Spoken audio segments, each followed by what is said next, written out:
This week's story is sponsored by Audible Kids. Please visit audiblekids.com/storynori for your free audiobook download. The Boy Who Cried Wolf. Hello, this is Natasha, and I'm dropping by with a famous fable by Aesop. It's told by an old man who remembers the biggest lesson of his life, the one that got him branded forevermore as the boy who cried wolf. But before the story, I'd just like to ask you a question. Do you know the song that goes, "The wheels on the bus go round and round"? Yes, of course you do. Well, you can buy an audiobook from our sponsor Audible Kids that has this and loads of other songs that you can sing and clap along to. It's called Mother Goose Wheels on the Bus Move Along Songs, and you can download it by going to audiblekids.com/storynori or by following the link in our sidebar. Now, where was I? Ah, yes, the story. When I was a lad, my father used to send me out to the fields each day to watch over his sheep. Hey-how, there are worse jobs than sitting out in the fresh air all day, but it was boring work for a lad. I longed to be running around with my friends, playing ball or making boyish mischief. "Can't the sheep look after themselves?" I asked my father. "After all they know is how to bleat and munch grass, and there isn't much else they do." But father said it was important work. And most importantly of all, I must keep my eyes peeled for the wolf, in case he came sneaking into the fields and grabbed one of the spring lambs. And so I couldn't even go to sleep. I had to sit and keep a sharp lookout. And a few weeks of this I got so bored that I began to wish that wolf would show up and give me something to do. And then I got thinking to myself, let's liven things up a bit, I thought. Let's play a trick on the villagers. And so I got up and ran as fast as I could into the village, shouting at the top of my voice, "Wolf! Wolf! Wolf!"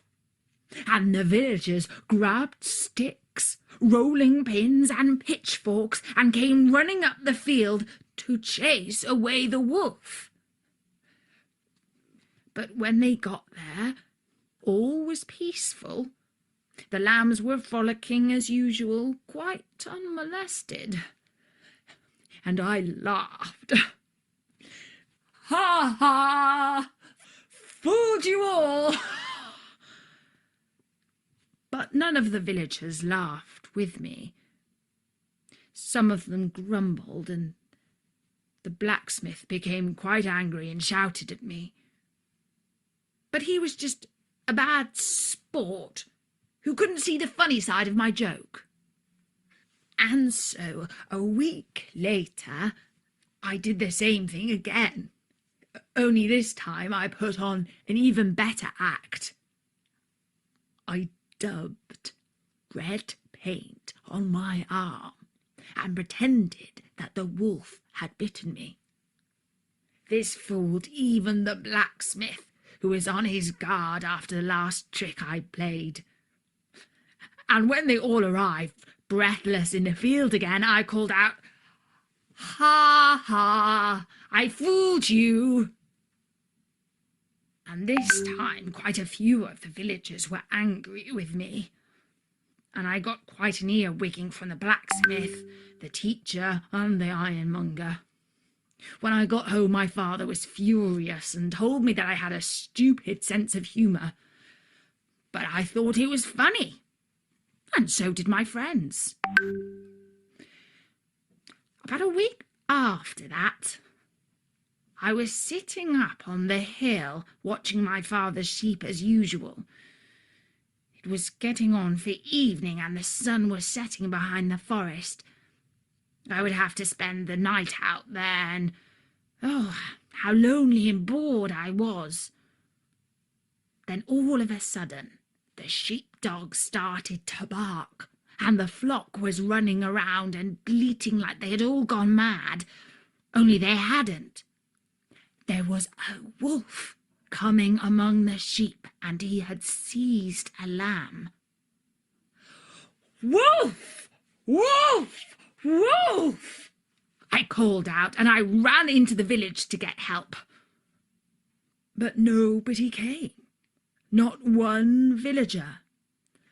They carried on doing whatever they were doing, eating supper, drinking ale, finishing off their work for the day.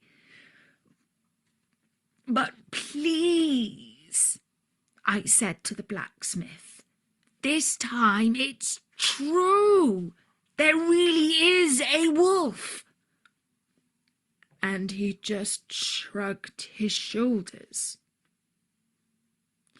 You see, nobody believes a liar, even when he is speaking the truth.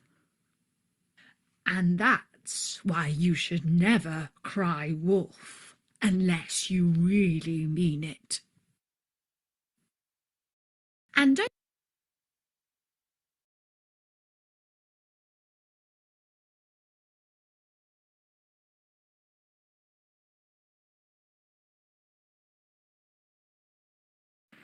One. Who was cheated by the boys?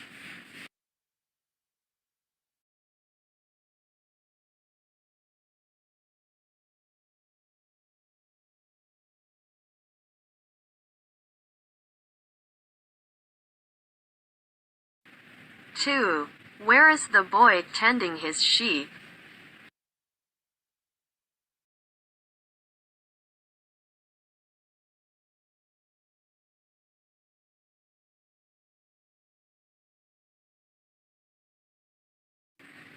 Three.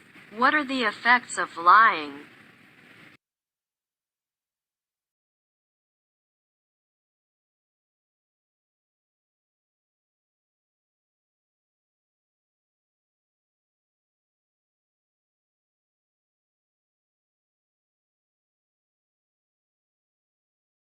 Four. Why do boys cheat villagers?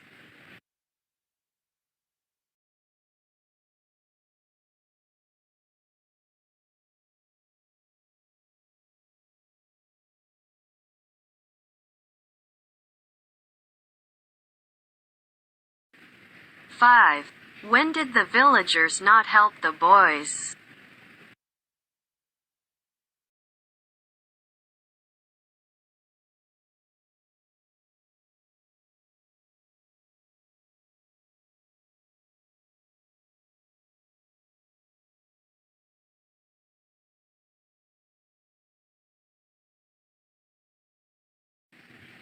Six.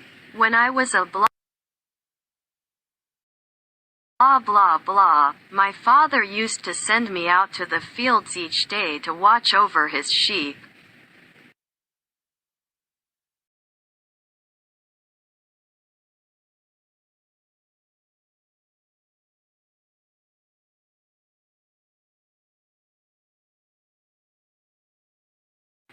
Seven. After all, they know how to blah blah blah and munch grass, but there isn't much else that they do.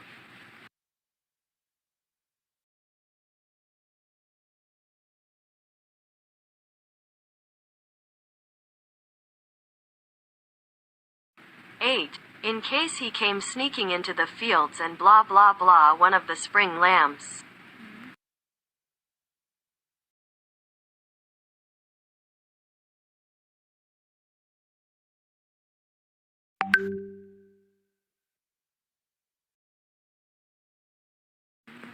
Nine. The villagers grabbed sticks, rolling pins, and blah blah blah and came running up to the field to chase away the wolf.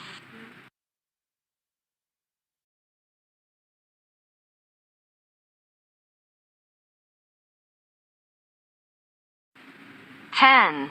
The lambs were blah blah blah as usual, quite unmolested.